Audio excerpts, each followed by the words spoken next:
The things you will need for this ice cream: measuring cup, a big bowl, make sure it's big enough to fit in the mixture, condensed milk, whipping cream, make sure it's not whipped, and some chocolate powder.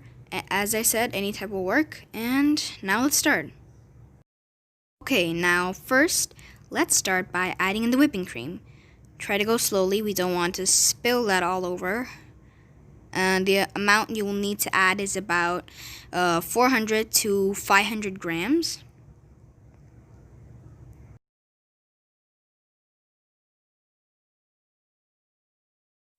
After you've poured in your whipping cream, make sure to mix it in really well so that you get that really creamy texture.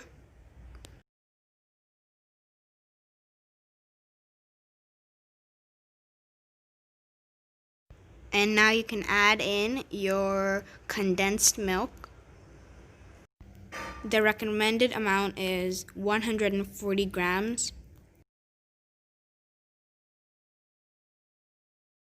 Finally, we can add in our chocolate powder, 60 grams.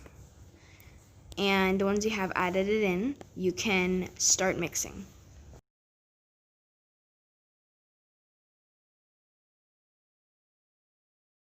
Once you've started mixing, you can notice that it's starting to change color, mostly to a brownish kind of color.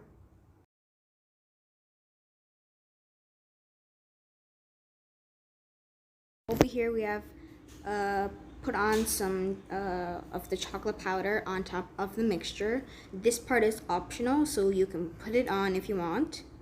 Yeah, so now once you have done that, you can keep the mixture in a container and then pop it into the fridge. Finally, your ice cream will look something like this. I hope you guys enjoyed this video. Make sure to like, share, and subscribe. And bye.